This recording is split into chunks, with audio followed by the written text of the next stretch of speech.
I think you're on mute. Workday's starting to sound the same. I think you're on mute. Find something that sounds better for your career on LinkedIn. With LinkedIn Job Collections, you can browse curated collections by relevant industries and benefits, like flex PTO or hybrid workplaces, so you can find the right job for you. Get started at linkedin.com/jobs. Finding where you fit. LinkedIn knows how. Don't you love it when things are both easier and more affordable? Like when the rain washes your car for you. Or like when you save up to 10% by bundling your renters and auto insurance with USAA. Bundle with USAA and start saving. Get a quote today.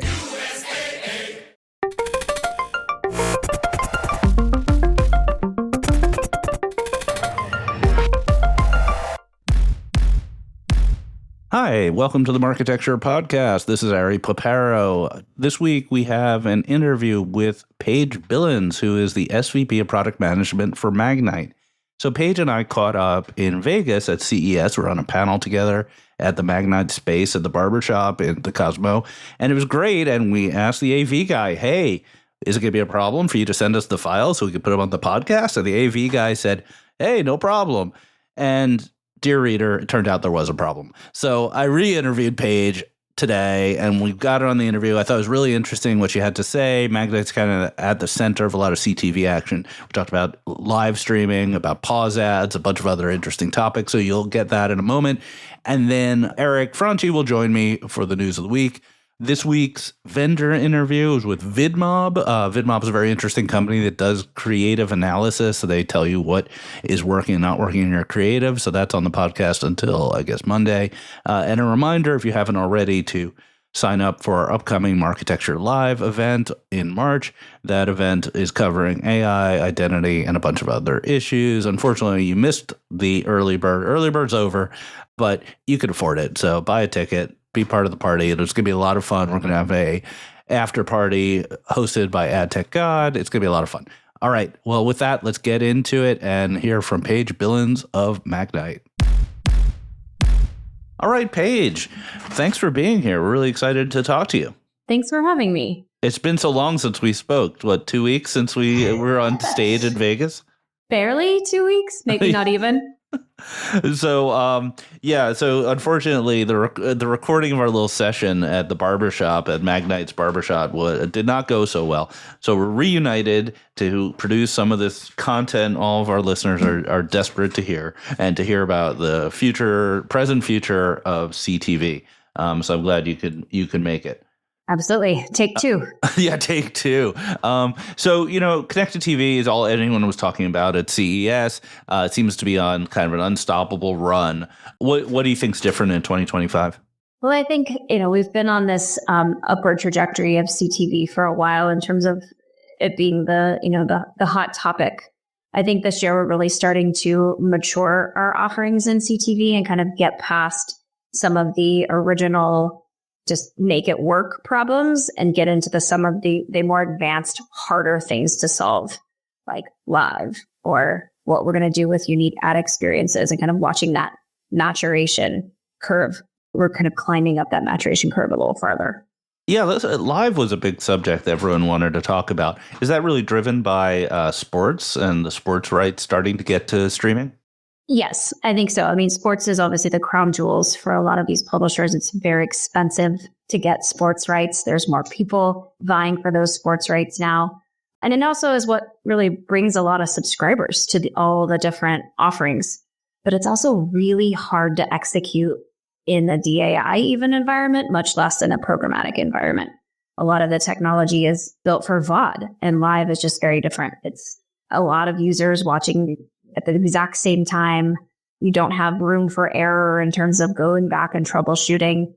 It's all happening very fast, and it's really high premium. You want a really great experience. So it's just a very hard technical challenge as well. Is there a difference in the business model for live versus VOD?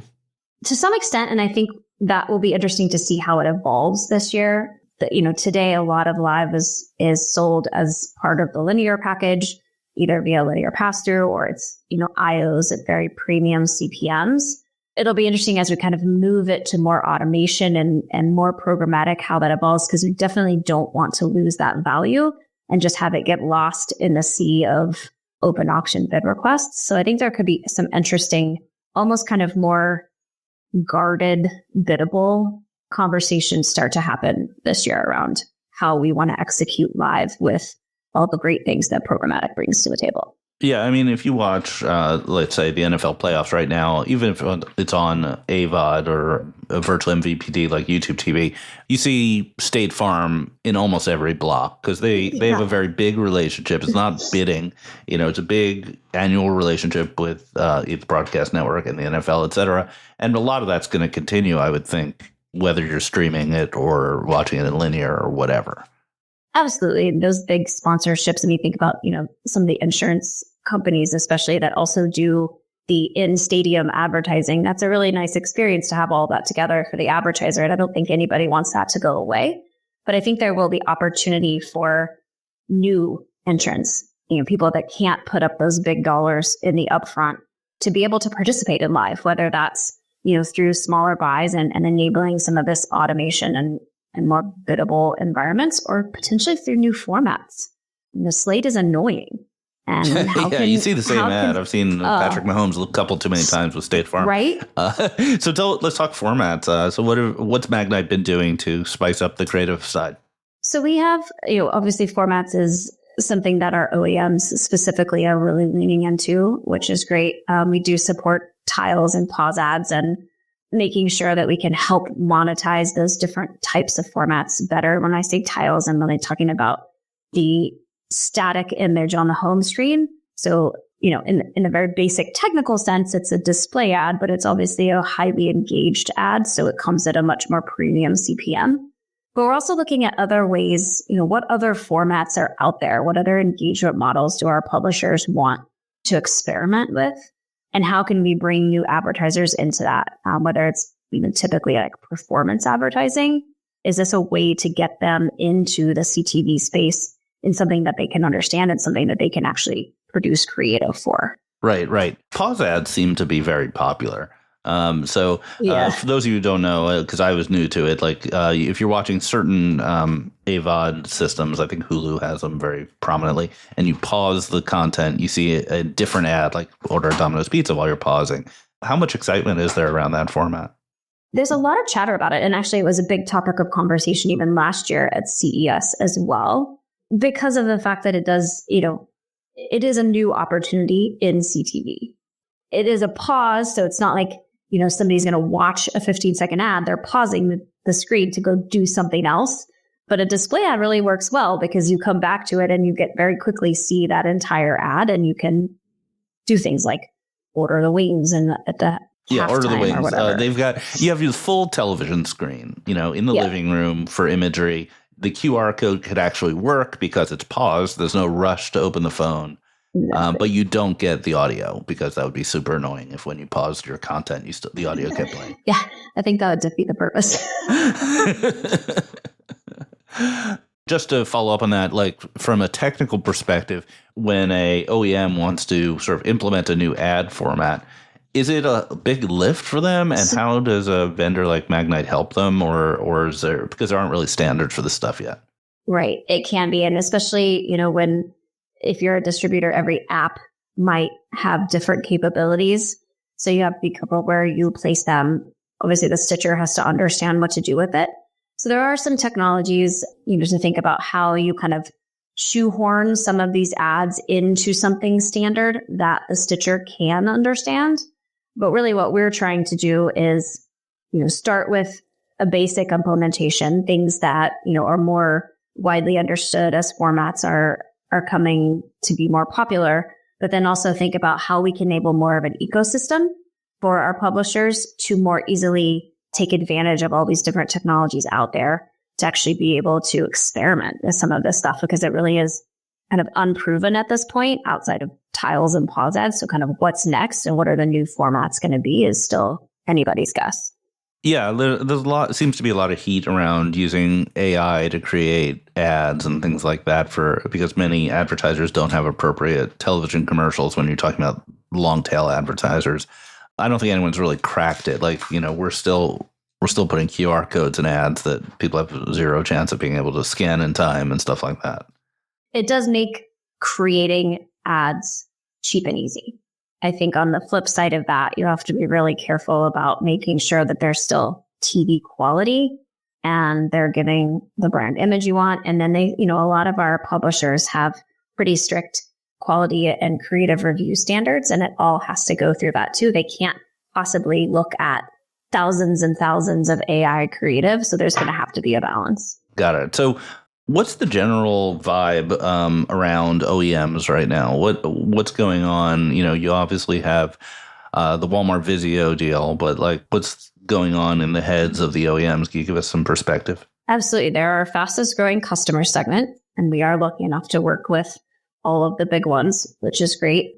And then the Walmart and Vizio partnership is going to be very interesting to watch.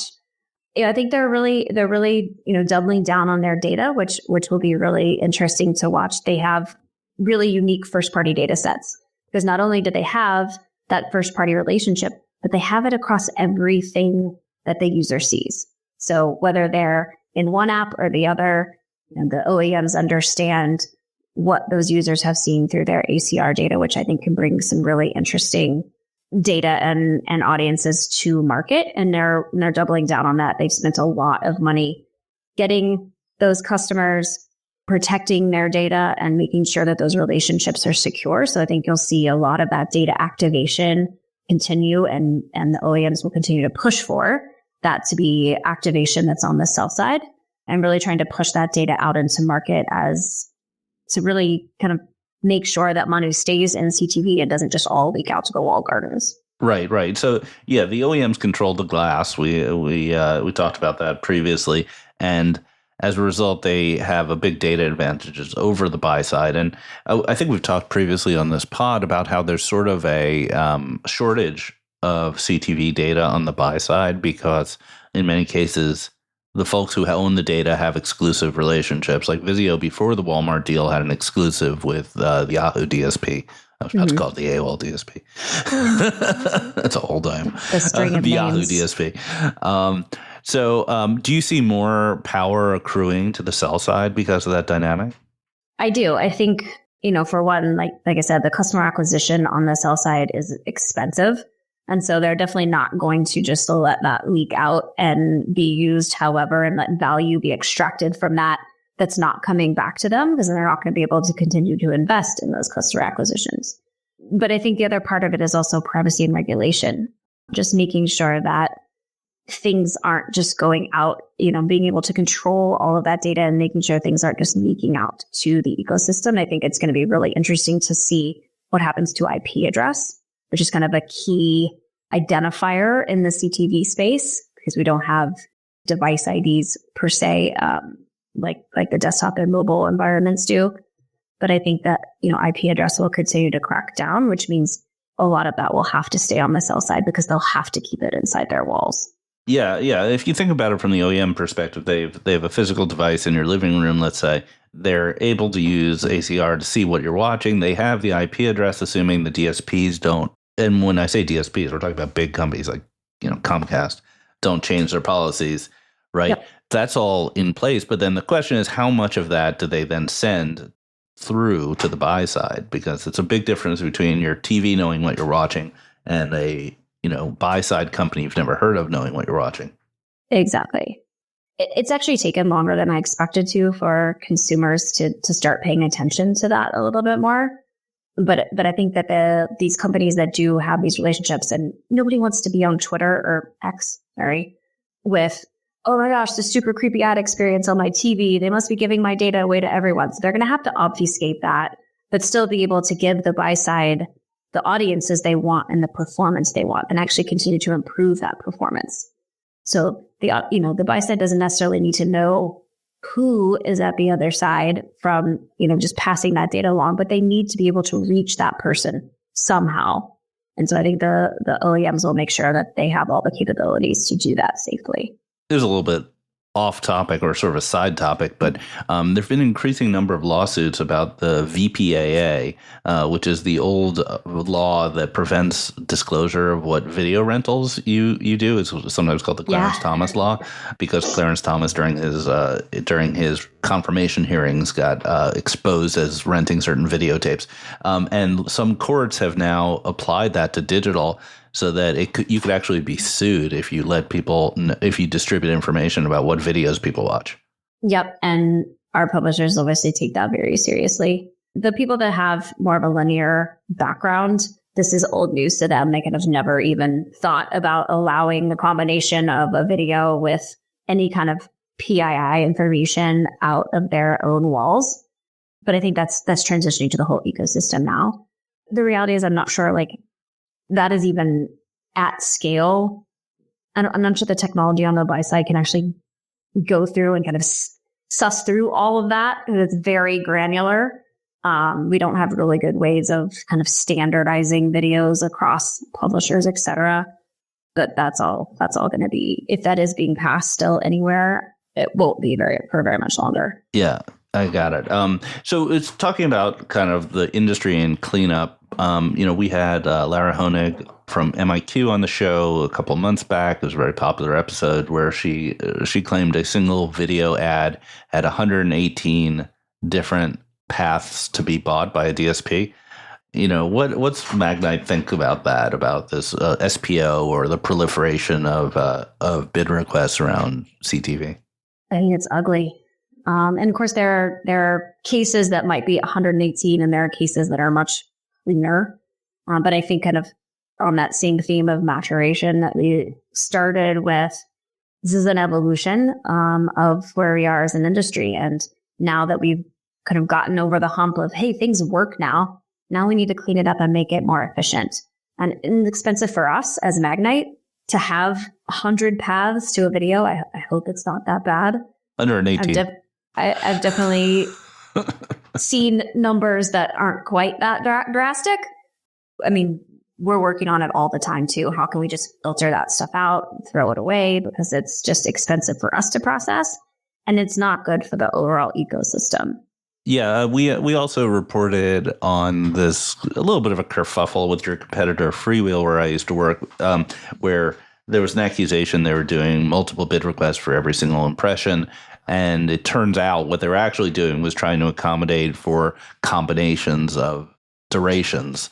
So instead of one bid request for 60 seconds, they were doing two for 30 seconds and then a different bid request for 60.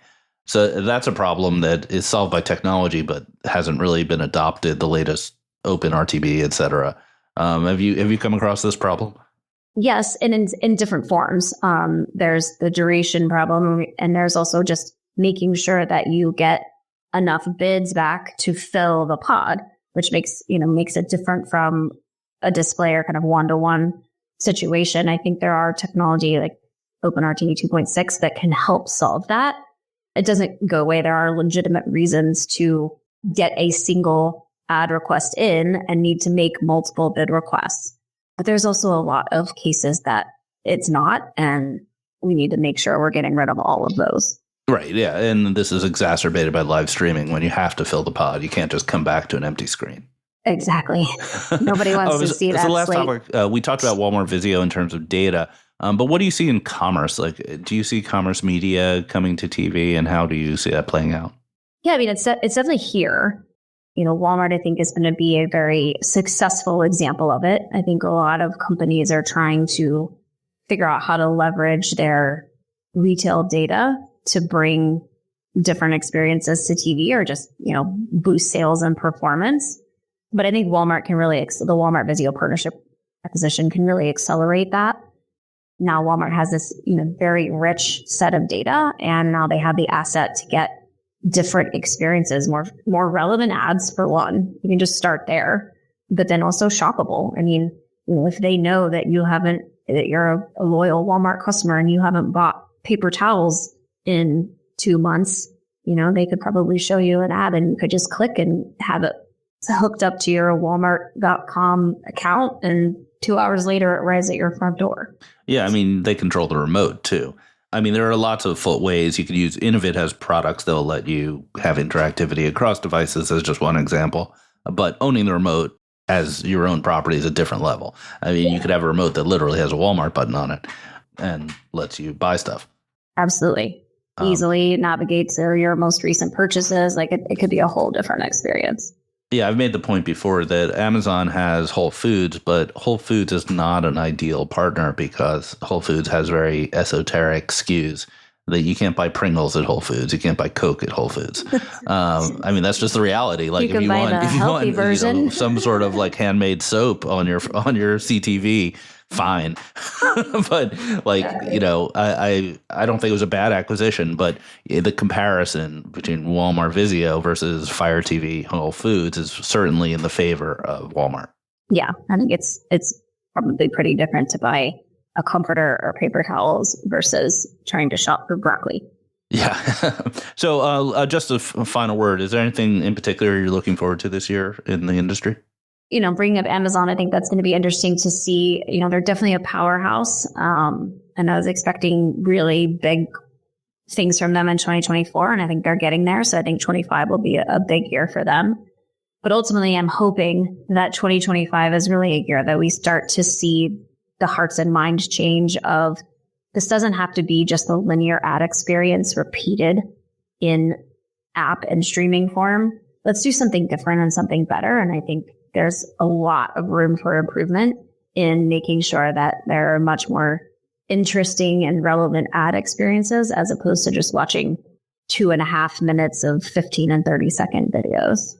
All right. That's great. Well, Paige Bilins, the SVP of product for Magnite, thank you so much for being here. Thank you for having me. All right. We'll be back in a moment with the news of the week with me and Eric.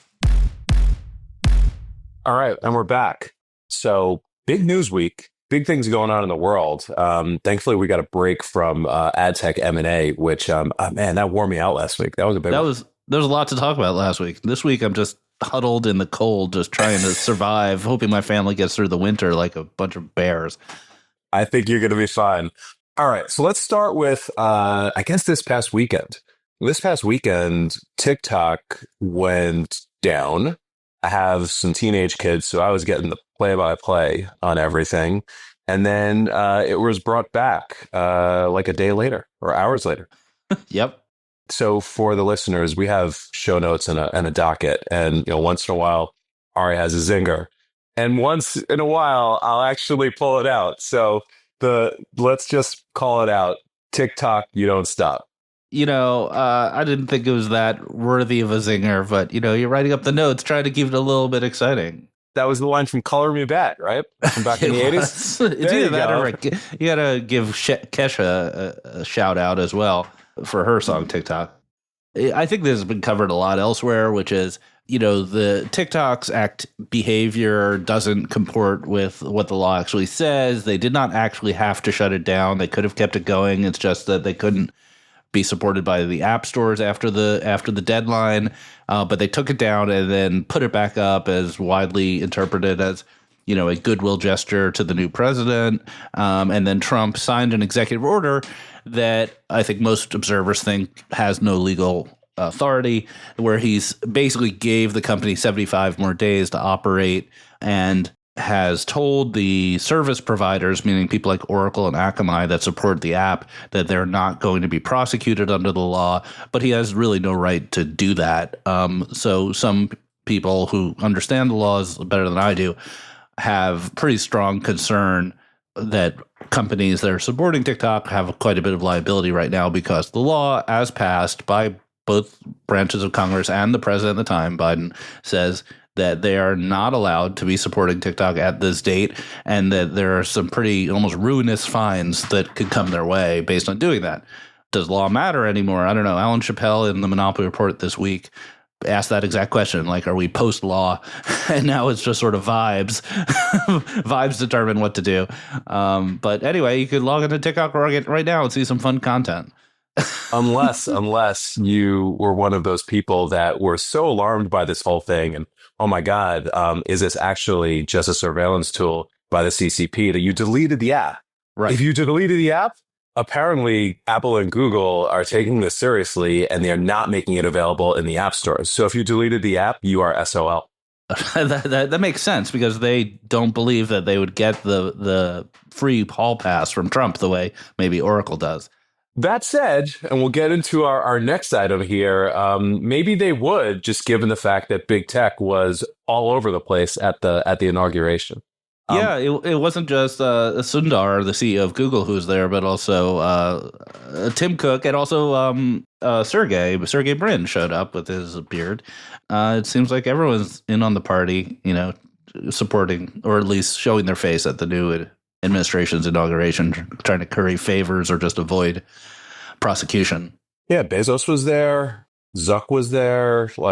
Seemed like as a who's who of big tech that was literally in the camera the whole time. It was pretty wild to see. Yeah, speaking of big tech, you saw Bezos's fiancée, right?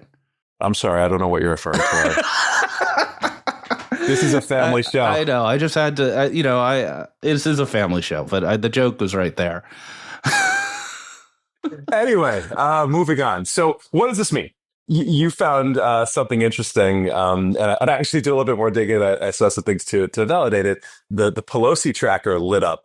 And Nancy Pelosi bought $500,000 in Google calls, and she bought some Amazon and Nvidia. Does this signal that the future for big tech is going to be good? And I guess more interesting and relevant to this audience. Does this mean anything for antitrust and regulation or anti-regulation? It's such a coincidence that one of the most powerful women in the world is also the world's best stock picker. I mean, what are the odds of that?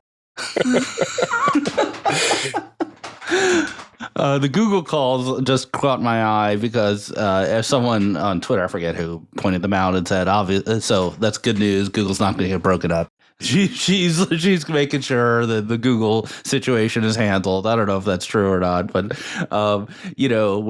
we're 3 to 4 weeks after everyone expected the judge's verdict in the Virginia trial, and no word, and people are starting to come out of the woodwork with all kinds of conspiracy theories as to what's going on.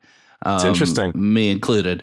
So it is interesting. Everything's directional. We're like in the Soviet era where there was just no information being provided to the citizens, so they all had to guess and triangulate to figure out what was going on. Well, let's talk about. So there's antitrust, there's regulation, and then there's just the capital markets. And one of the things that we've had a dearth of over the course of the past 4 years has been IPOs. The IPO window has been effectively shut, and scaled M&A. So in my conversations with VCs, interestingly, for a lot of VCs who haven't had exits over the course of the past 3 or 4 years, it's been difficult for them to have conversations about their new funds because it's just show me the money, right? Show me what you've returned to your LPs, and there's nothing. So one would imagine that in a more business friendly administration, we see the IPO window open up. We see the M&A markets continue to unfreeze, I think, for the larger transactions. And I think that could be ultimately an interesting environment, and likely has some cascading effects to ad tech because there's some big companies out there.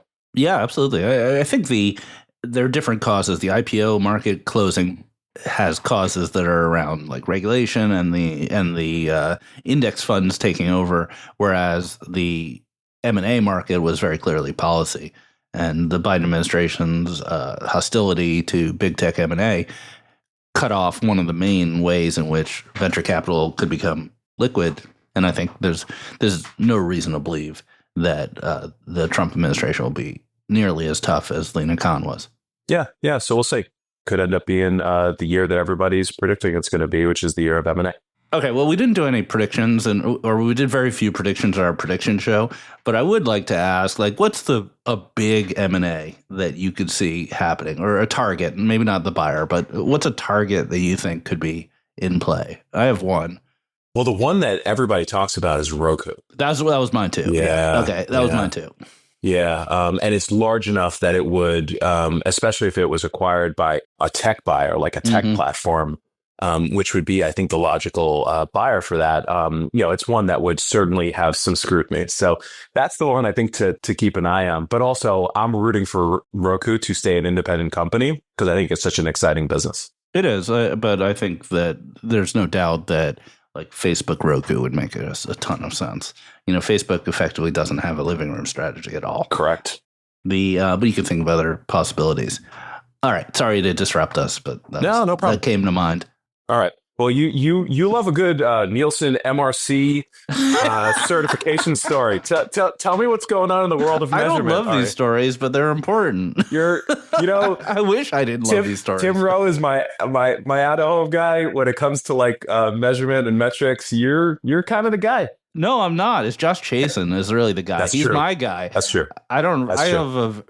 Despite the fact that I worked at Nielsen, I don't understand the stuff at all. All right. But anyway, so a couple hours ago, we're recording on Wednesday. Nielsen got MRC certification for its hybrid ratings for TV. And this is a big deal because it uses the panel, the 60, 70,000 households that have the Nielsen metering devices, and combines it with what they call big data, which is a little bit outdated term, but effectively it's set-top box or screen data from 85 million homes. And they've created a methodology that adjusts for the errors, adjusts for the sampling bias, et cetera. And this is a really big deal for Nielsen because historically, it's been the panel versus big data, where folks like VideoAmp and the other competitors were renting or licensing giant data sets from Comcast and other people like that to create ratings. And there are problems with that. There are biases and other things. Whereas the panel was very accurate, but only for programs that had sort of a minimal amount of viewership. If you have like one show, long tail on Netflix, the panel will never have statistical significance. Right. So the hybrid, I think everyone thinks the hybrid is the way to go long term to get really good, accurate data. And so this is sort of Nielsen strikes back. And the ad exchanger covered it very well and had a nice overview of the competitive situation. And Nielsen has said they're going to use this measurement technique starting in the new season. So I guess in this fall. All right. Or this upfront. This upfronts would be. I'll buy it. That's exciting. Yeah, it is. It's important. Whether it's exciting or not, it's important. Yeah. Yeah, I agree. Speaking of ad exchanger, a good piece that caught both of our eyes on Netflix. So Netflix seems to have a lot of momentum in the ad biz, which is great to see. So some of the stats that we pulled out of the article, and we'll put it in the newsletter. Everybody should check it out. Well, number one, they're raising their prices, including on the ad tier. So that'll be interesting in and of itself. So they doubled their ad revenue last year. And from a small base, you have to. From a small base, that's everybody says. You have to say it. At some point, doubling every year becomes a meaningful number. We should have T-shirts made that say "from a small base." So ad revenue doubled last year. They're going to double it again this year, according to them. 55% of new subscribers are on the ad tier, which I think is pretty impressive. That's impressive. Yeah. So you're just your business is going to, I think, have some significant tailwinds there. And then that in-house ad server that they talked about building, it's actually live in Canada, and it's coming over the course of the next couple months in the U.S. So seems to be a momentum story about Netflix ads. This reminds me of high school when my girlfriend was in Canada that no one ever met. It's very similar. Netflix is like, hey, Freewheel, hey, Google, I have an ad server. She's in Canada. She's doing great. One day you'll meet her if you come up to Ontario, but she's very busy. Did we see a story, was a media post last week you pointed to, we didn't cover it, that Netflix had top 5 ad revenue? Yeah. There was a report that Netflix ad revenue was like somewhere in the $3 to $4 billion range, and which makes them top 5. Which would make them top 5. And I think we didn't cover it because it didn't seem very well sourced, and we were just sort of skeptical about it. I'd be surprised if that was the real number. Yeah. We got to keep an eye on Netflix, though. This is momentum. Yeah. Eyes are keeping. Okay. WPP employees are mad. They're angry. They're not mad. They're angry. They so apparently CEO Mark Reed fired off a note. I think it was fired off a note at CES that it's RTO 4 days a week across the entire agency network. And the Times of London, again, we'll put it in the newsletter, had a deep article about all things WPP and how this is just one symptom of larger issues. Let's start with RTO. What's your view on return to office, RTO for WPP?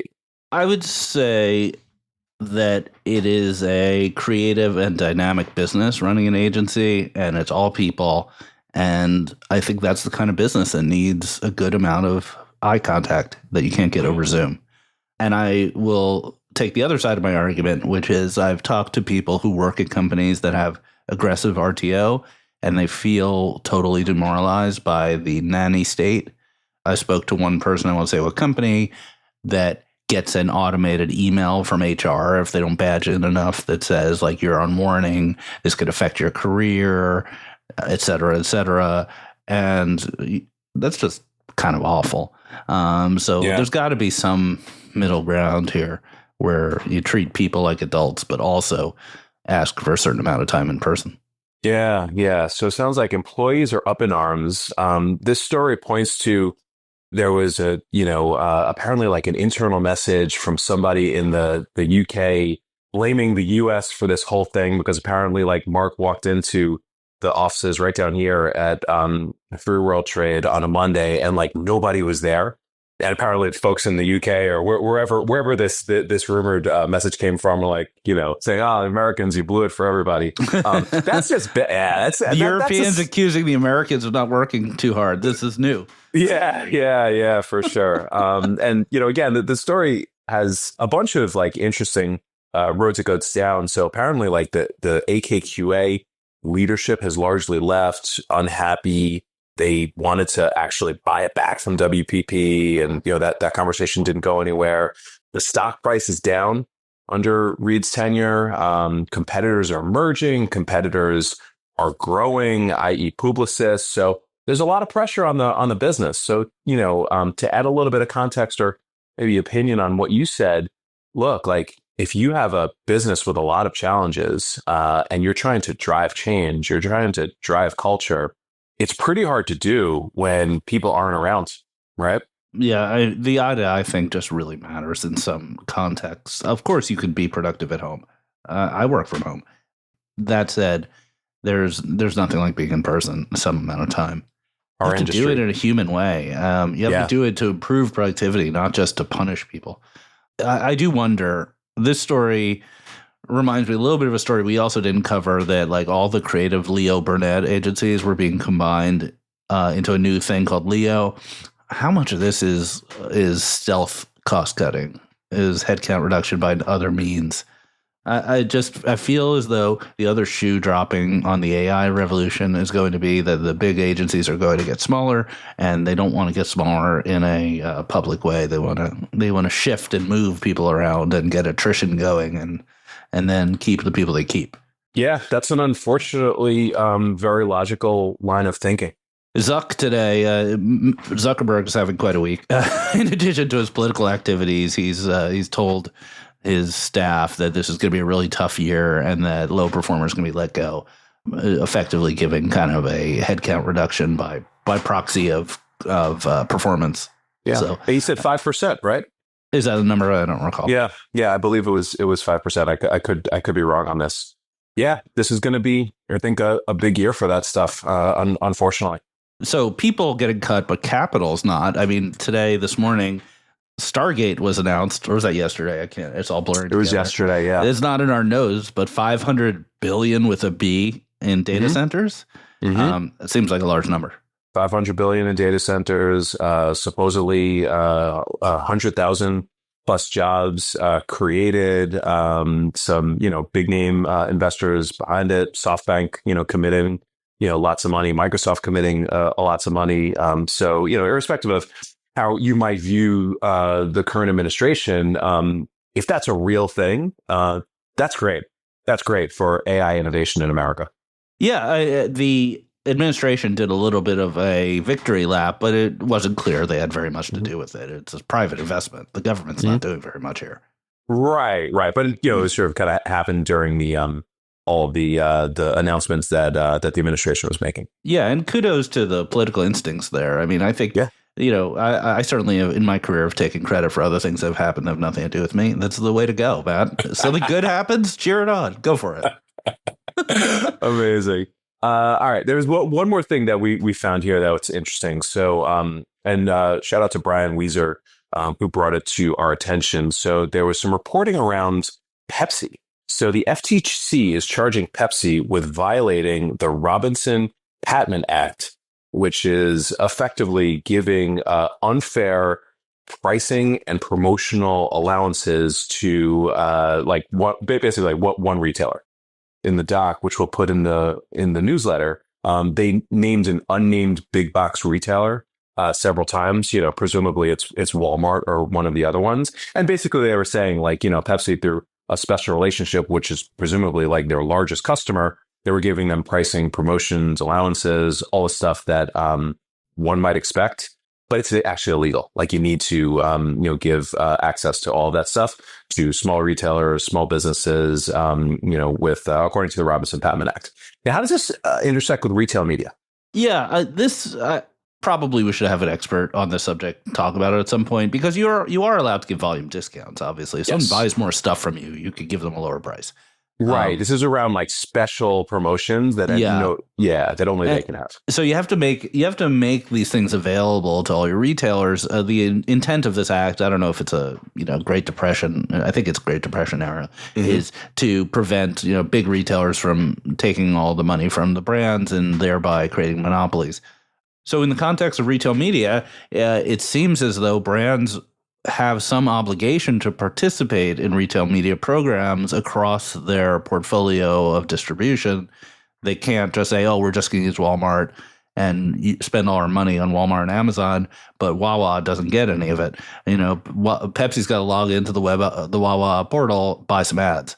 Right. I don't know how they judge the budgets and the ROAS and whether they have to make documented, intelligent decisions about that. Maybe that's sufficient, or if they have to have strict proportionality. Though, really interesting subject. If anyone could suggest an expert on this subject, I'd love to hear from them. I don't even know who I would call to find out more about this. Maybe Mr. Chappelle on Monopoly Report's got some insight because he is a lawyer. I could ask him. Yeah, or Lipsman, who we had on at the end of the year. But there seems to be some sort of line here that connects the two, so it's worth looking into and following. God, a bunch of stuff going on this week. There's no rest for the weary. It's January. We got things to do, right? We got things to do. All right, let's call it there, Ari. We got things to do. All right, thanks everyone for listening. We'll be back next week with another exciting episode. See you next week. Bye-bye. Thank you for subscribing to Marketecture. New interviews are added every week at marketecture.tv and your favorite podcasting app.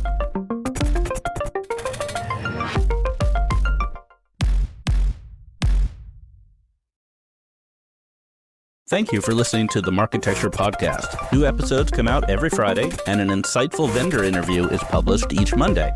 You can subscribe to our library of hundreds of executive interviews at marketecture.tv. You can also sign up for free for our weekly newsletter with my original strategic insights on the week's news at news.marketecture.tv. And if you're feeling social, we operate a vibrant Slack community that you can apply to join at adtechgod.com.